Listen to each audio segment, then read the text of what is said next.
My name is Rebecca Mitchell, and at 36 years old, I watched my life crumble as my husband James forced me to sign away my $3.2 million family estate. The mansion my grandmother left me, the one I grew up in, gone with a stroke of a pen. I felt hollow, betrayed, trapped in a marriage that had become a prison of manipulation and lies. Then came that fateful morning when my phone rang, and a lawyer named Sarah Jensen said 5 words that changed everything. I think your husband committed fraud. Before I share how I reclaimed not just my inheritance but my entire life, I'd love to know where you're watching from. Hit that subscribe button, drop a like, and tell me in the comments which state or country you call home. Growing up, my grandmother Eleanor was my world. After my parents died in a car accident when I was 8, she raised me in that beautiful colonial mansion on 5 acres of prime Connecticut real estate. The sprawling gardens, the marble staircase, the library with floor-to-ceiling bookshelves. It wasn't just a house, but the physical embodiment of our family legacy. Grandma Eleanor was a real estate genius. In the 1970 seconds, when women were still fighting to open their own bank accounts, she built a property empire from scratch. Real estate is one of the few places where the playing field can be level, Rebecca, she would tell me. The numbers don't care if you wear lipstick. By the time I was in high school, she was taking me to property viewings and teaching me to calculate cap rates and ROI. We would sit at the massive oak desk in her study, poring over investment opportunities. Trust your instincts, she'd say. Numbers can lie if you want them to. The deal has to feel right here. She'd tap her chest over her heart. When Grandma passed away shortly after my 30th birthday, I was devastated. The reading of the will was a blur, but I remember the lawyer saying she'd left me everything: the mansion, her investment portfolio, and liquid assets totaling approximately $3.2 million. I was determined to honor her legacy by continuing to grow what she had built. For 6 months after her death, I threw myself into work, expanding our property holdings and increasing revenues. I barely went out, rarely saw friends. That's why it felt like fate when I attended the Connecticut Children's Hospital Charity Gala and literally bumped into James Harrington, spilling champagne on his custom tuxedo. I should be upset, he said with a charming smile that reached his dark blue eyes. But I can't bring myself to be when it means meeting the most beautiful woman in the room. James was everything. I wasn't spontaneous, outgoing, charismatic. As the CFO of a boutique investment firm, he spoke about finance with the same passion I reserved for real estate. On our 3rd date, he took me to a rooftop restaurant overlooking the city and talked about investment strategies with such intelligence that I could almost hear Grandma Eleanor approving. Our courtship was a whirlwind.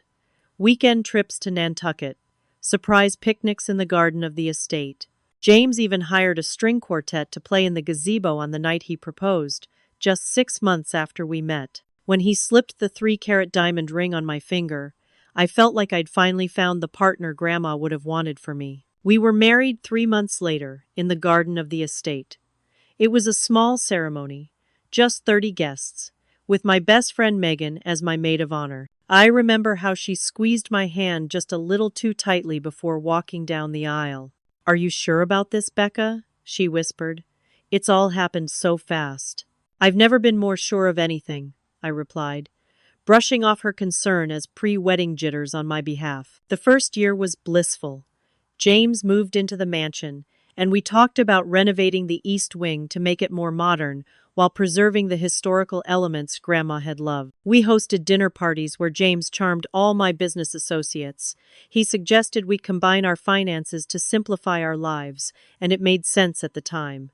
We were married. We were a unit now. Looking back, there were warning signs I chose to ignore. James's extravagant purchases, a Rolex here, a tailored suit there. The way he would take phone calls in another room, his voice dropping to a whisper. How he would subtly criticize my business decisions, suggesting alternatives that always seemed to involve liquidating properties rather than holding them as Grandma had taught me, Megan noticed.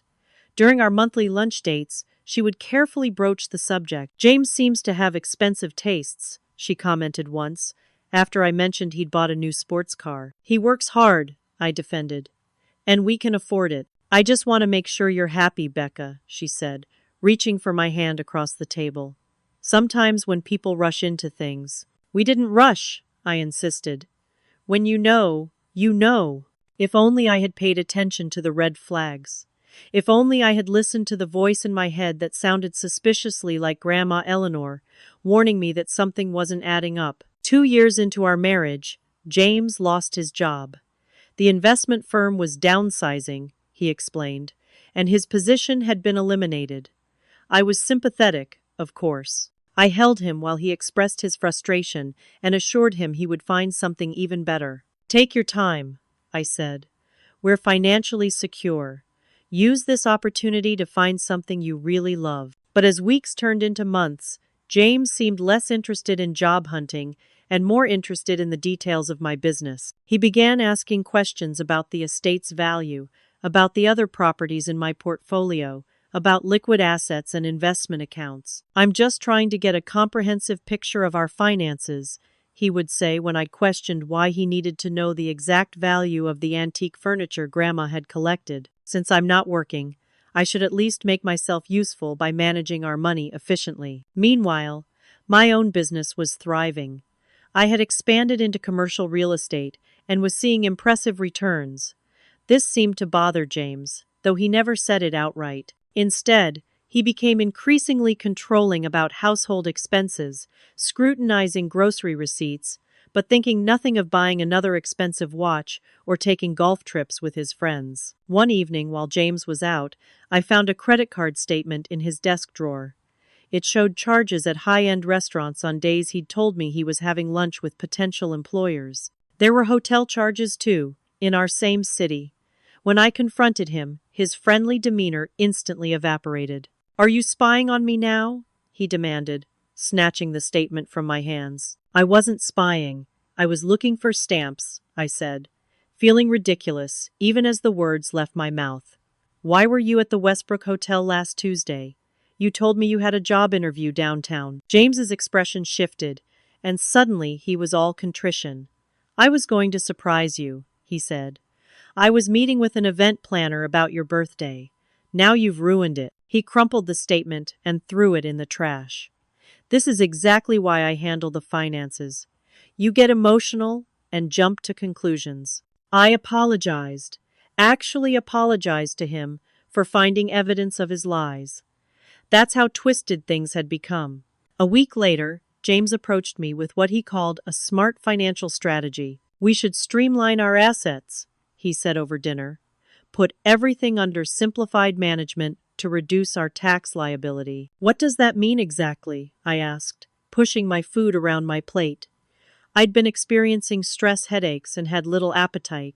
"It means consolidating ownership, putting both our names on everything." He reached for my hand. "It's just a formality, sweetheart. It will save us money in the long run." Both our names on my grandmother's estate? Something felt wrong about this, deep in my gut. "Our estate," James corrected with a tight smile. "We're married, remember? What's mine is yours, and what's yours is mine." But that wasn't true, was it? James had come into the marriage with a good salary and some investments, but nothing comparable to what Grandma had left me. And now he wasn't even bringing in an income. "I need to think about it," I said finally. Grandma was very specific about keeping the family properties in the Mitchell name. James's eyes hardened momentarily before he composed himself. "Of course, take your time. It's just good financial sense. But I understand the sentimental value." That night, I had the first of what would become frequent migraines. As I lay in our darkened bedroom with a cold cloth over my eyes, I could hear James downstairs on the phone, his voice a low, intense murmur I couldn't make out. The next day, I met my friend Megan for coffee. When I told her about James's suggestion, her brow furrowed with concern. "Becca, why would you need to put his name on your inheritance? That doesn't sound like tax planning. That sounds like he's trying to get control of your assets." "He's my husband," I said weakly. "He's just trying to help." "Has he found a job yet?" Megan asked pointedly. "He's looking. The market is tough right now. And meanwhile, he wants his name on your multi-million-dollar estate." Megan reached across the table and squeezed my hand. Honey, something doesn't add up here. On the drive home, I called my accountant and asked about James's tax strategy. There was a long pause. Rebecca, there might be some minor tax advantages to certain kinds of joint ownership, but nothing significant enough to warrant restructuring your entire portfolio. And putting the estate in joint names could actually create tax complications. Who suggested this? James thought it might help, I said, feeling a cold knot forming in my stomach. I'd be happy to meet with both of you to discuss proper tax planning, my accountant offered. When I relayed this to James over dinner, suggesting we meet with my accountant or attorney before making any decisions, he exploded. You went behind my back? He demanded, throwing his napkin down. You don't trust my financial expertise enough to even discuss it with me first, before running to your accountant? I just wanted a professional opinion, I stammered. I am a professional. I was a chief financial officer, Rebecca.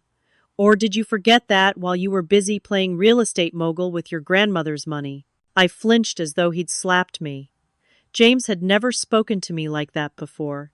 He seemed to realize he'd gone too far and immediately softened his approach. I'm sorry, sweetheart. I'm just frustrated with this job situation, and I want to contribute. Managing our finances is something I'm good at. He came around the table and knelt beside my chair. Let me do this for us, for our future. I agreed to think about it just to end the conversation, but the seed of doubt had been planted. Who exactly had I married? Around this time, James introduced me to his friend Malcolm Reed, supposedly a former colleague who was now working as an independent financial consultant. Malcolm was slick and polished with an artificial smile that never reached his eyes. Every time he visited our home, I felt uneasy, especially when he and James would sequester themselves in the study, voices low. Malcolm thinks your property on Westfield Avenue is underperforming, James told me one evening. He says we should consider selling. That property is in an up-and-coming area, I countered. Grandma always said to hold on to properties in developing neighborhoods. Your grandmother's strategies are outdated, James said dismissively.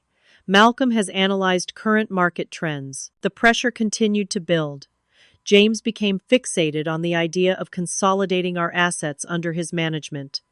The more I resisted, the more frustrated he became. Our once loving relationship devolved into tense silences and heated arguments. And still, he pushed. Don't you want us to be true partners? He would ask.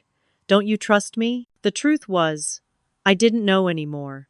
And that scared me more than I could admit. 3 months after our argument about consolidating assets, James came home with a manila envelope tucked under his arm.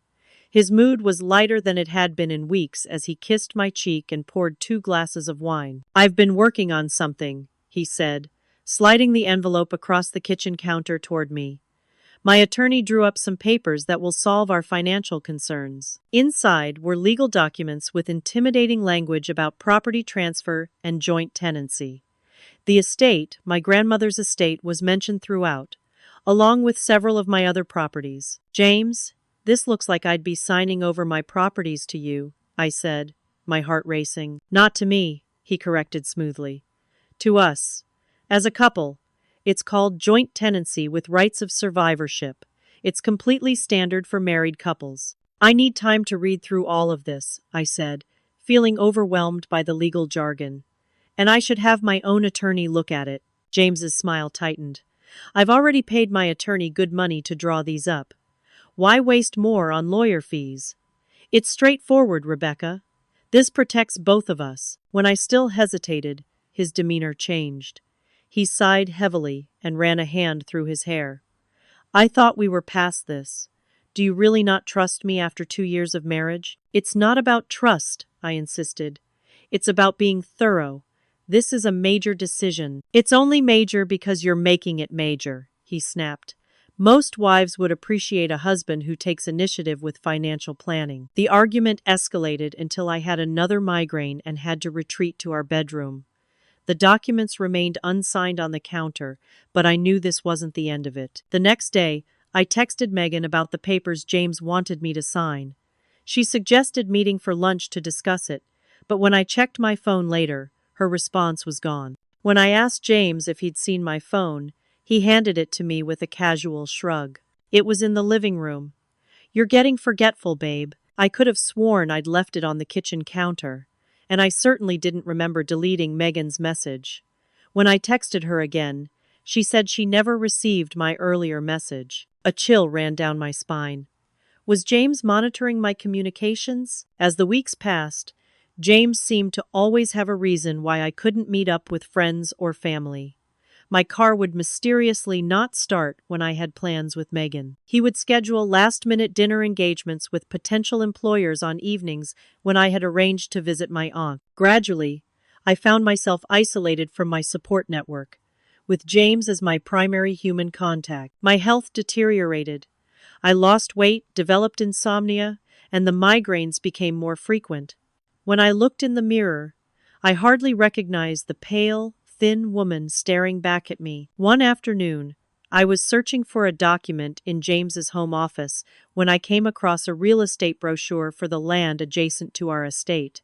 It included renderings of a luxury condominium development. Confused, I dug deeper and found emails between James and a development company discussing acquisition of the Mitchell property. When James came home, I confronted him with the brochure. "What is this? Are you talking to developers about our land?" For a moment, he looked caught off guard, but quickly recovered. "It's not what you think.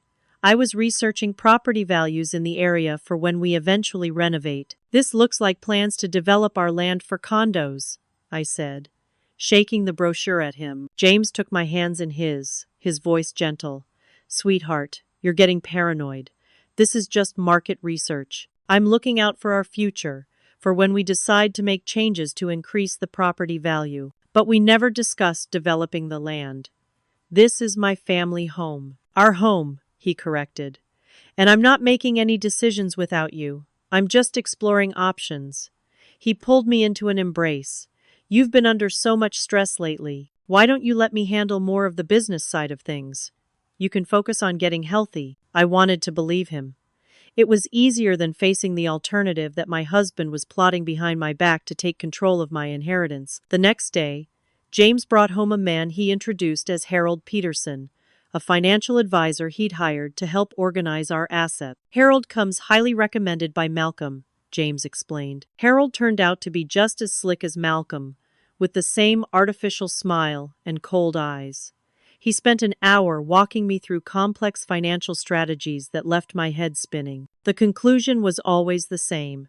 I should consolidate my assets with James to optimize tax benefits and streamline estate planning. When I expressed hesitation, Harold looked at me with barely concealed condescension.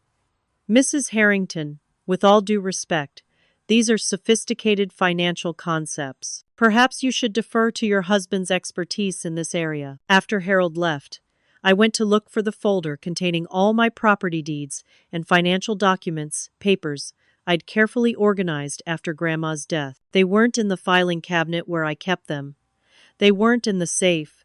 They weren't anywhere. "James, have you seen my property documents?" I asked, trying to keep my voice casual. "I had them moved to the safety deposit box at the bank," he said without looking up from his laptop. "Too risky keeping them here." Without asking me, I felt a surge of anger. "Those are my documents." "Our documents?" he corrected yet again. "And I did tell you. Last week. Don't you remember? We were having breakfast on the patio." I had no recollection of this conversation, but James described it in such detail that I began to doubt myself.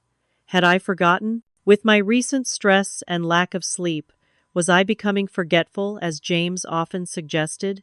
"I think you should see a doctor," James said later that evening, his voice laced with concern. "These memory lapses, the headaches, the anxiety, I'm worried about you, babe." "I'm fine," I insisted, "just tired." "You're not fine. You're imagining conspiracies about real estate development. You're forgetting conversations we had just days ago. You're accusing me of things I haven't done." He took my hand. "I love you, Rebecca. Let me help you." I went to bed that night wondering if I was indeed losing my mind. Maybe James was right. Maybe I did need help. Maybe I was the problem. It was exactly what he wanted me to think. 1 week later, James burst into the house in a state of apparent panic. His face was flushed, his tie askew as he paced the kitchen. "We have a serious problem," he announced, running his hands through his hair. "I just got off the phone with Harold. The IRS is auditing properties in our portfolio." "What? Why?" I felt my chest tighten. "All our taxes are in order. My accountant is meticulous." Apparently not meticulous enough.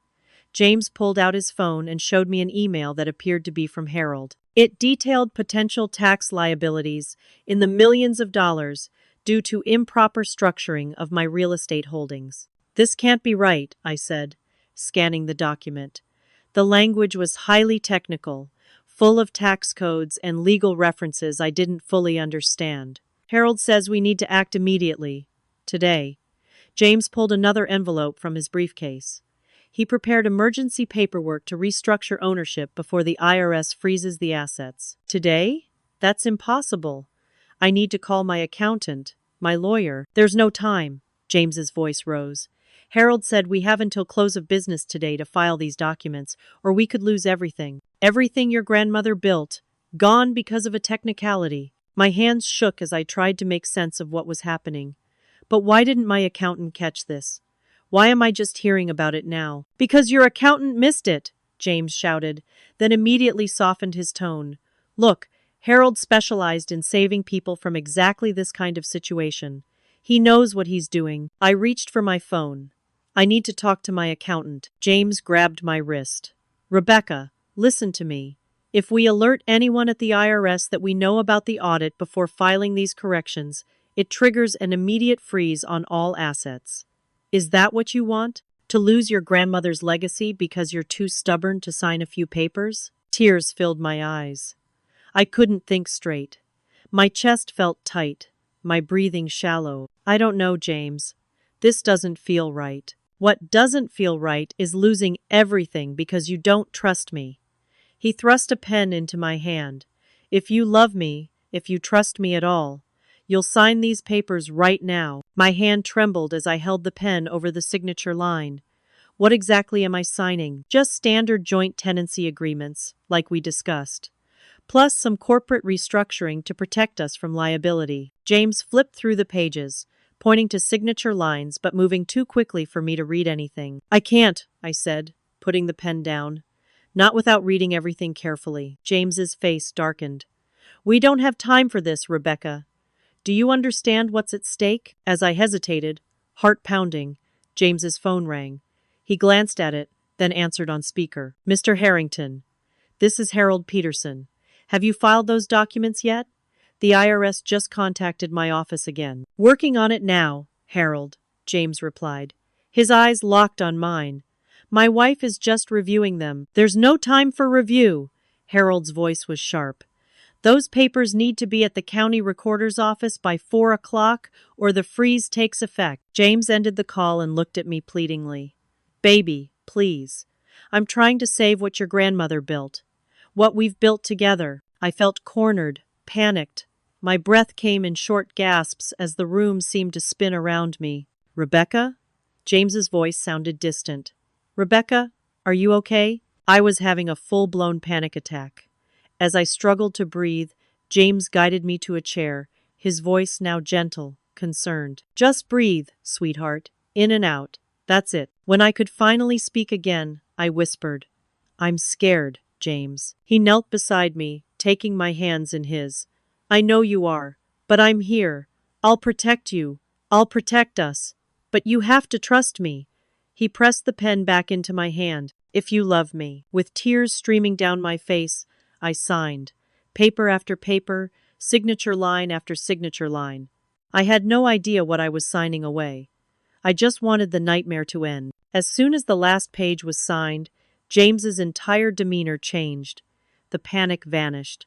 He gathered the papers with methodical precision, all traces of his earlier frenzy gone. "I'll take these to the recorder's office right now," he said, tucking them into his briefcase.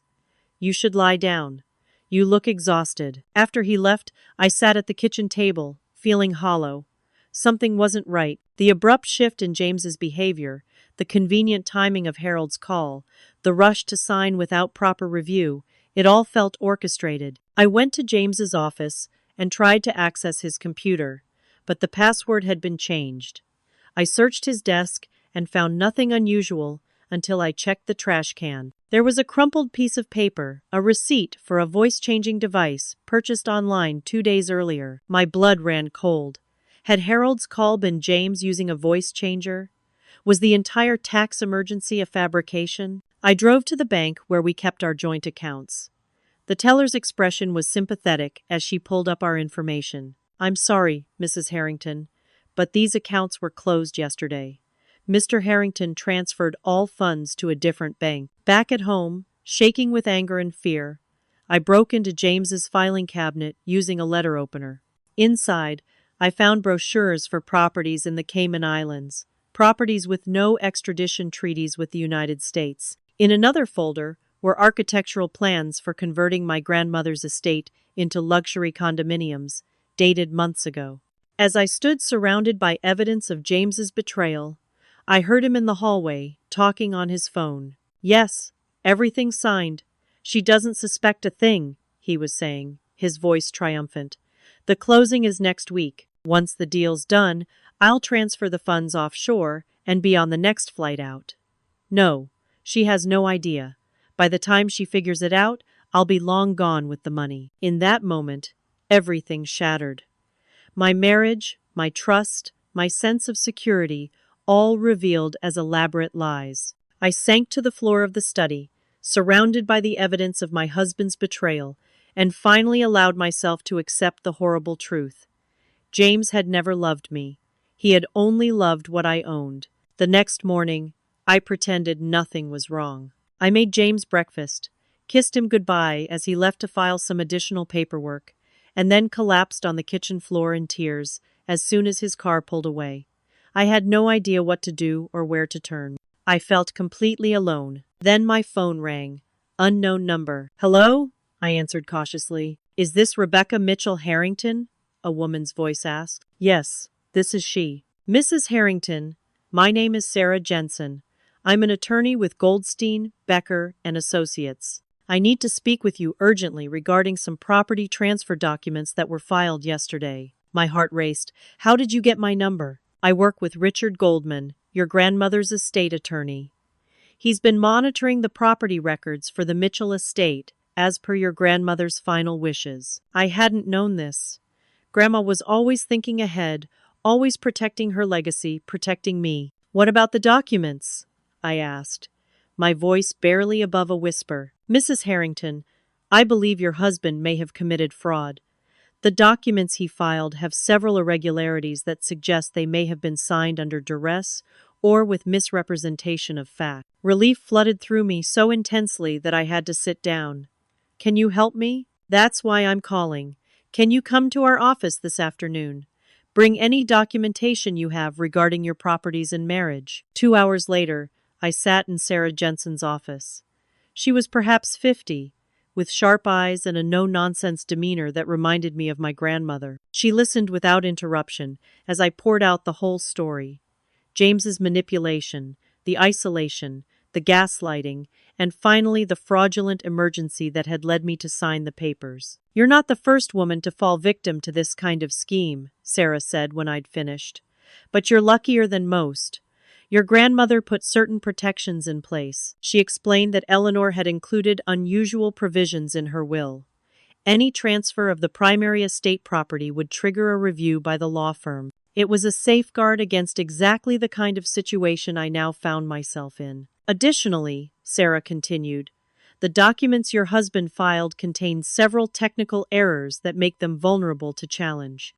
And if you can prove coercion, which it sounds like you can, we have strong grounds to invalidate them entirely." "What about our other assets?" I asked. "Our bank accounts?" Sarah's expression grew grim. "That may be more complicated.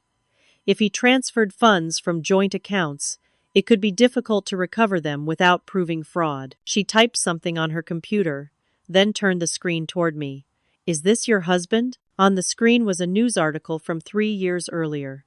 It showed James, a slightly younger James with different color hair, being led away in handcuffs. The headline read, "Investment Manager James Peterson charged with client fund misappropriation." "James Peterson?" I whispered. also known as James Harrington, James Porter, and apparently 3 other aliases, Sarah said grimly. He's been linked to at least 5 cases of romance fraud targeting wealthy women. He was never convicted because the victims either dropped charges or settled privately, presumably out of embarrassment. My mind reeled. Peterson. Like Harold Peterson? The financial advisor? Sarah nodded. Probably another associate using a fake name. Is there a Malcolm in the picture too? Tall, slick, designer suits? I nodded numbly. Malcolm Reed, another known associate. They work as a team. She leaned forward. Mrs. Harrington, your husband has substantial gambling debts. Over $2 million, according to our investigators. He's been banned from casinos in 3 states. We believe he targeted you specifically because of your inheritance. The development plans, I murmured. He's planning to sell my grandmother's estate to developers. Exactly. We've found communications between your husband and Westlake Development Group. They've already agreed to purchase the property for $20 million once the title is clear. The sale is scheduled to close next week. The room spun around me. $20 million. My family home reduced to a transaction. A payday for the man who had pretended to love me. What do I do now? I asked, feeling utterly lost. First, we file for an emergency injunction to prevent any property transfers, Sarah said. All business. Then we gather evidence of coercion and fraud to invalidate the documents you signed. And Mrs. Harrington? You need to secure any evidence you have at home before your husband realizes you know. I returned home with a renewed sense of purpose. While James was out, I systematically photographed everything I could find: the development plans, the Cayman Islands brochures, the receipt for the voice changer. I found hidden files on James's computer.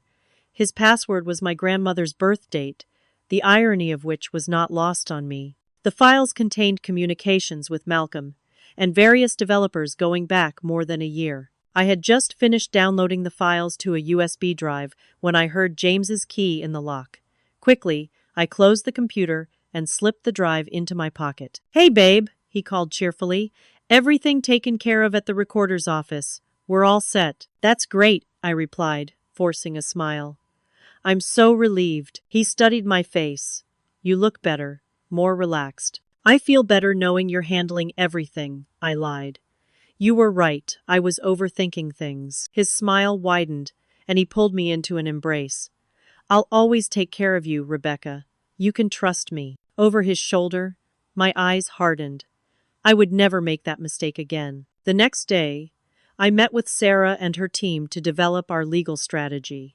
We filed for the emergency injunction that afternoon.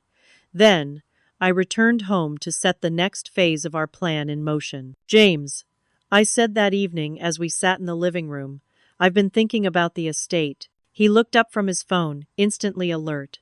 "What about it?" "The developers. The ones planning to build condos.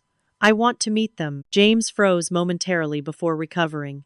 "What developers? What are you talking about?" "The plans in your office, James. The ones for Westlake Development Group." I kept my voice steady, watching his reaction. His face darkened.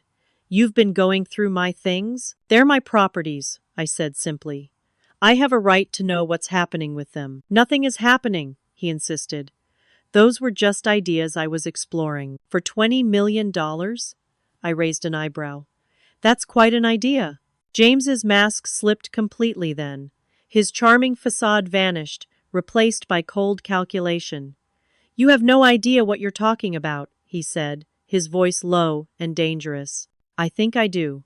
I stood up, no longer afraid. "I know exactly what you've been planning, James. Or should I call you James Peterson?" He was on his feet in an instant, grabbing my arm with bruising force. "Who have you been talking to?" "Let go of me," I said calmly, even as fear coursed through me. "You stupid bitch," he hissed. "Do you have any idea what you're messing with? Everything was set. The deal was done." "The deal involving my grandmother's estate? The one you manipulated me into signing over?" I pulled out my phone. "Mind if I record this conversation? For posterity?" James's eyes widened as he realized I was already recording. He released my arm and stepped back. "You've got nothing," he snarled. Those documents are filed and legal. The property is in both our names now.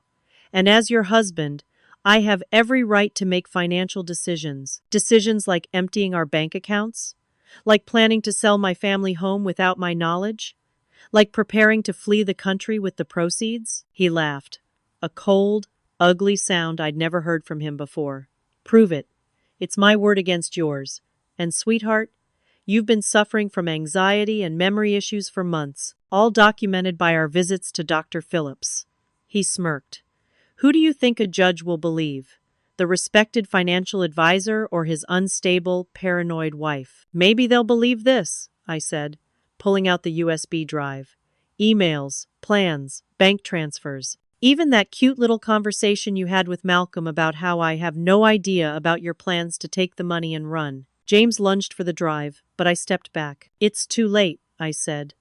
Copies are already with my attorney. And the police. You're bluffing, he said, but uncertainty had crept into his voice. Am I? An emergency injunction has already been filed to prevent any property transfers.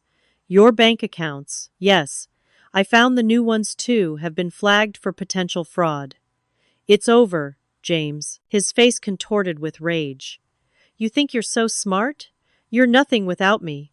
Who's going to want you now? Used goods with daddy issues, and an inherited fortune you don't even know how to manage. Every word was designed to wound, to reduce me to the insecure woman who had signed away her birthright. But I wasn't that woman anymore. I want you out of my house, I said calmly. Now, your house? He laughed incredulously. Did you forget those papers you signed? This is our house, and I'm not going anywhere. Actually, came a voice from the doorway. She's right. You need to leave. Sarah Jensen stood there with two police officers. James Harrington, also known as James Peterson, one officer said. Stepping forward, we have a warrant for your arrest on charges of fraud, financial elder abuse from a previous case, and violation of probation. As the officers led James away in handcuffs, he twisted toward me, his face contorted with hatred. This isn't over. Those papers are legal. I'll take you for everything you have. I watched silently as the police car pulled away, taking with it the man who had nearly destroyed everything my grandmother had built, and nearly destroyed me in the process. Are you okay? Sarah asked, placing a hand on my shoulder. No, I answered honestly. But I will be. The weeks that followed were a blur of legal meetings, court appearances, and emotional reckonings. Sarah assembled a formidable legal team that included Richard Goldman, my grandmother's trusted attorney, and a forensic accountant who specialized in fraud cases. Our first victory came quickly.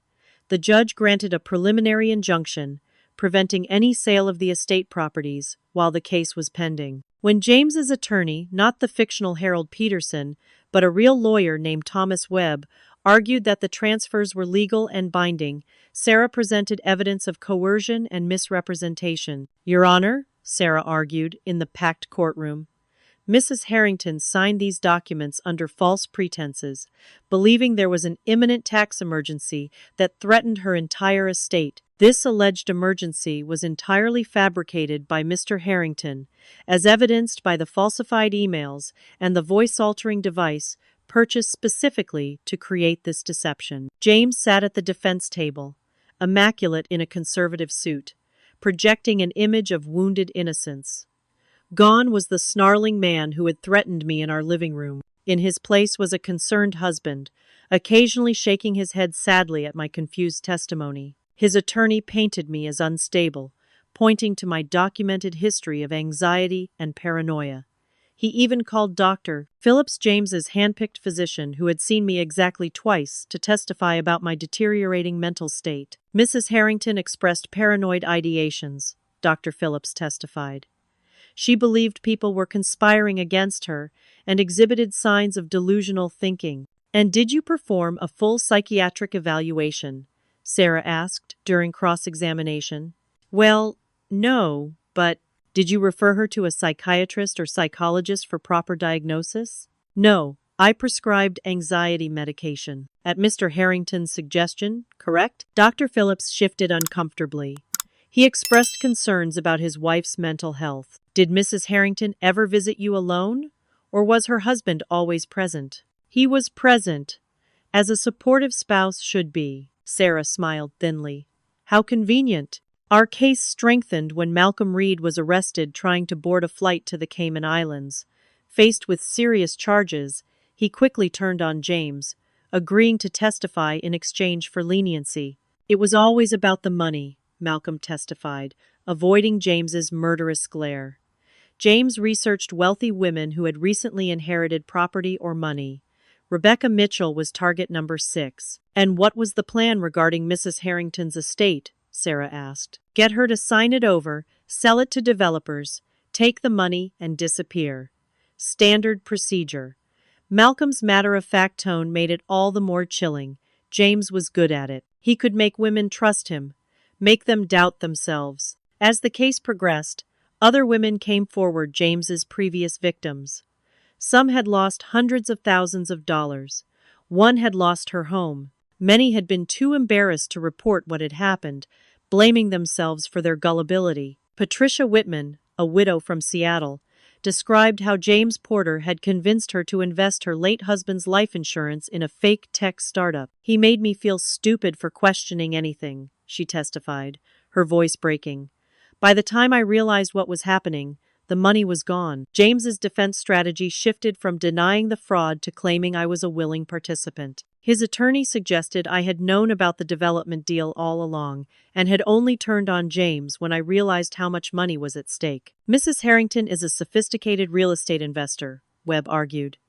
Are we really to believe she had no idea what she was signing? Or is it more likely that she agreed to this deal and then changed her mind when she saw an opportunity to keep all the profits for herself while sending her husband to prison? This strategy backfired spectacularly when Sarah called a surprise witness, Emily Turner, a paralegal from Webb's own firm who had been troubled by what she'd overheard. Mr. Webb and Mr. Harrington discussed their strategy in the conference room, Emily testified nervously.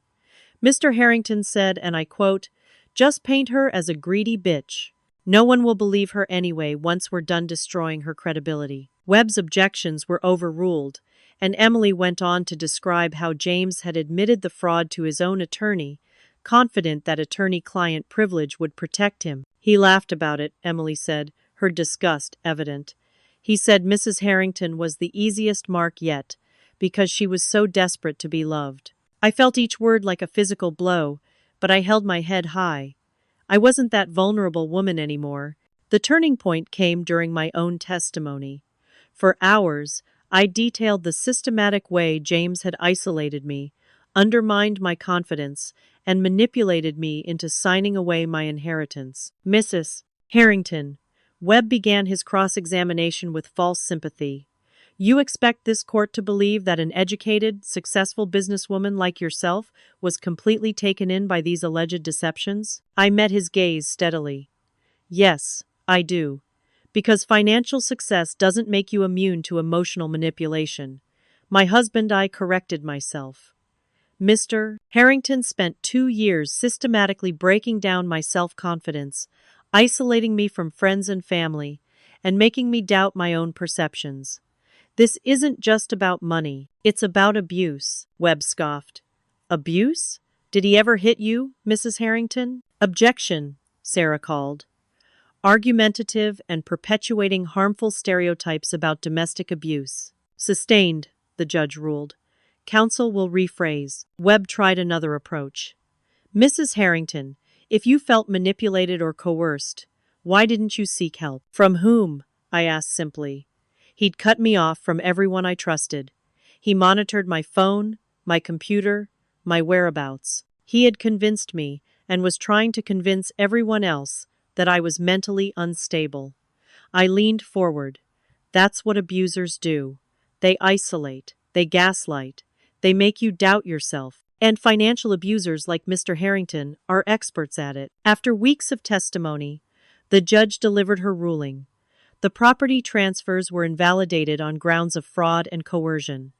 The emergency tax situation had been entirely fabricated to create duress. The estate would be returned to my sole ownership. Furthermore, the judge continued, This court finds significant evidence of a pattern of predatory behavior by the defendant, James Harrington, also known as James Peterson. This case is referred to the district attorney for criminal prosecution on multiple counts of fraud, elder financial abuse, and perjury. James was led away in handcuffs, no longer the confident manipulator, but a desperate man facing years in prison.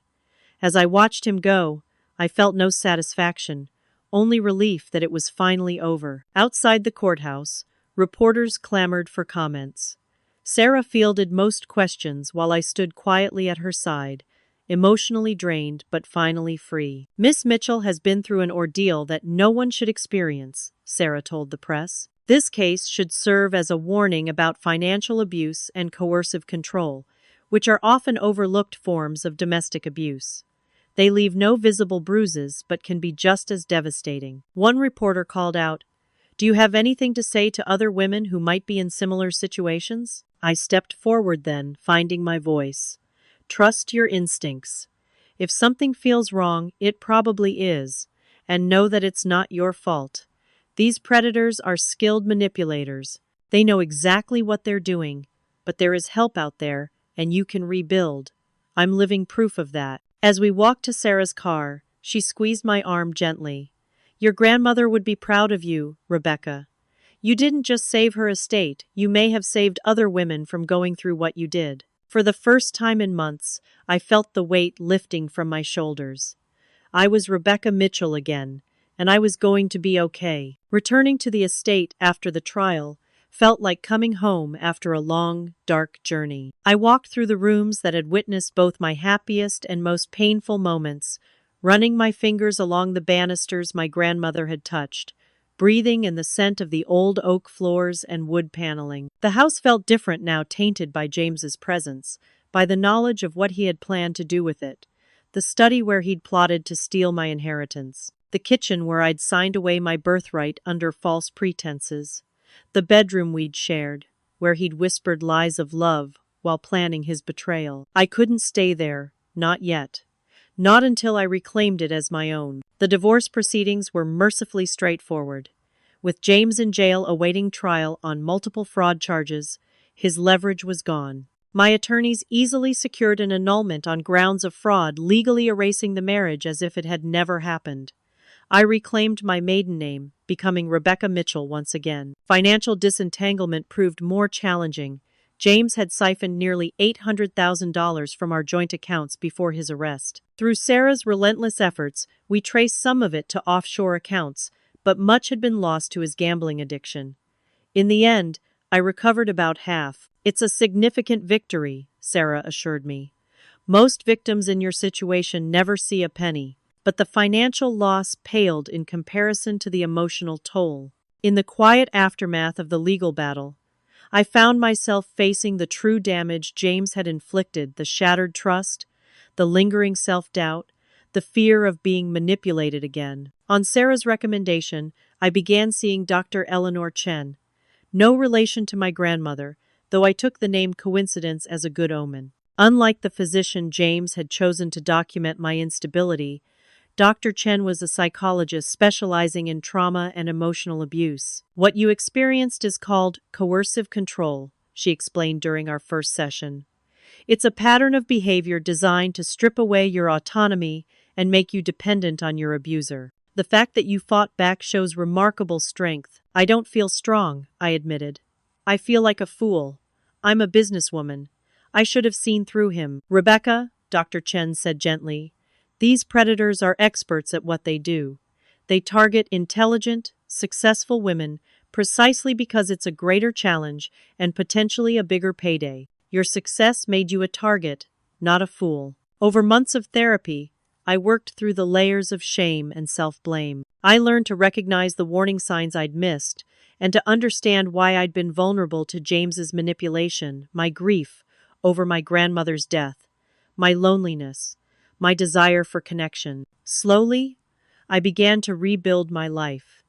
The first step was reclaiming my physical space. I hired a contractor, Lucas Bennett, to renovate the estate, not the cosmetic updates James had suggested, but a complete transformation of the spaces he had tainted. Lucas was James's opposite in every way, straightforward, unpretentious, and respectful of boundaries. He listened to my ideas without condescension and offered suggestions without pressure. When I hesitated over decisions, he never rushed me or made me feel inadequate. "This is your home," he'd say. "You need to love every inch of it." We transformed James's study into a bright art studio. The bedroom became a peaceful retreat with colors and textures I chose for myself. The kitchen, where I'd signed those fraudulent papers, was gutted and reimagined as an open, airy space filled with light. As the house transformed, so did I. I reconnected with Megan, whose friendship had been one of the first casualties of James's isolation tactics. "I knew something was wrong," she told me over our first reunion lunch. "I tried to reach you so many times, but he always had an excuse for why you couldn't talk or meet up." "You tried to warn me," I said. "That day before the wedding. You knew." "I had a feeling," she admitted, "but I didn't have proof, and you seemed so happy. I didn't want to ruin that if I was wrong." "Next time, ruin it," I said with a sad smile. "I give you full permission." With Megan's encouragement, I established the Eleanor Mitchell Foundation for Financial Literacy and Abuse Prevention. Using a portion of my recovered assets, we developed programs specifically designed to help women recognize and avoid financial exploitation. We created resources for victims, including legal aid connections, financial assistance, and support groups. The Foundation's first major event was a symposium featuring experts in financial abuse, including Sarah Jensen as the keynote speaker. During the planning stages, I received an unexpected call. "Miss Mitchell? This is Patricia Whitman. We met during the trial. James's previous victim from Seattle," I recalled. "Of course I remember you. I've been following your foundation's work," she said. "I wondered if you might need volunteers. I'd like to help other women avoid what happened to us." Patricia became the first of several survivors to join our mission. Together, we shared our stories, turning our pain into purpose. Our Red Flags workshop became our most requested program, teaching women to recognize the warning signs of financial predators. A year after the trial, I was finally ready to fully inhabit my grandmother's estate again, now truly mine in every sense. I hosted a small housewarming gathering with my closest friends and the people who had helped me reclaim my life: Sarah, Dr. Chen, Lucas, Patricia, and the foundation team. As we gathered in the garden, where I had once exchanged false vows with James, Megan raised her glass for a toast. "To Rebecca," she said, "who lost herself for a while but found someone even stronger in the process." Later that evening, as the party wound down, Lucas lingered to help clean up. We worked side by side in comfortable silence until he spoke. "You know, when I first met you, there was something in your eyes, a wariness, like you were bracing for disappointment. It's gone now. I considered this. I think I was waiting for the other shoe to drop, for you to turn out to be like him somehow. And now? Now I know not everyone has an agenda, but more importantly, I know I can trust myself again." I smiled. "That's the real victory." Lucas nodded. "For what it's worth, I never saw you as broken, Rebecca. Wounded, maybe, but never broken." After everyone left, I walked through my transformed home alone. In the library, the one room I'd left mostly untouched because it was so connected to my grandmother, I ran my fingers along the spines of her books, feeling her presence more strongly than I had in years. "You tried to protect me, didn't you?" I whispered to her memory. "With those provisions in your will, you knew something like this could happen." I imagined her pragmatic nod, her no-nonsense voice. "Always have a backup plan, Rebecca. Trust, but verify." The next morning, I received news that James had accepted a plea deal. He would serve 5 years for fraud and financial exploitation, with additional time for violating his previous probation. It wasn't the justice his victims deserved, but it was something, and it meant we wouldn't have to endure a criminal trial. That afternoon, I spoke at a women's shelter, sharing my story with a room full of women who had experienced different forms of abuse, but recognized the common threads of control and manipulation. "Financial abuse leaves invisible scars," I told them. "No one sees them, so people question whether they're real. But they are. I still catch myself second-guessing big decisions, hearing James's voice telling me I'm not capable. The difference is, now I recognize it for what it is, the echo of manipulation, not the truth. A young woman raised her hand. How do you trust again? After something like that? Slowly, I answered honestly. You start with trusting yourself first, your instincts, your judgment. Then you extend that trust carefully to people who earn it through consistent actions, not just words. And you maintain your independence, financial and emotional, even within relationships. As I drove home, I reflected on how far I'd come. The estate that had nearly been stolen from me had become a symbol of resilience. The fortune that had made me a target had become a resource for helping others.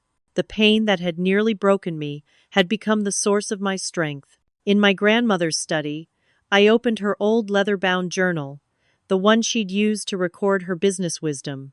On the last page, in her firm handwriting, was a quote she'd written shortly before her death. The oak fought the wind and was broken. The willow bent when it must and survived. I had been broken, but in healing, I had learned to bend without breaking, to be resilient without becoming hard, cautious without becoming closed off. I had learned that vulnerability wasn't weakness when balanced with wisdom. And most importantly, I had learned that no house or fortune defined my worth. The true inheritance my grandmother had left me wasn't the estate or the millions, but the strength to lose everything and still find my way back to myself. So tell me, have you ever ignored your gut feelings and regretted it later? Or have your instincts saved you from making a terrible mistake? Share your stories in the comments below. And if this story resonated with you, please consider subscribing and sharing it with someone who might need to hear it. Remember, you're not alone, and recognizing the warning signs is the first step toward protecting yourself. Thank you for joining me on this journey of healing and rediscovery. Until next time, trust your instincts and guard your heart and your assets.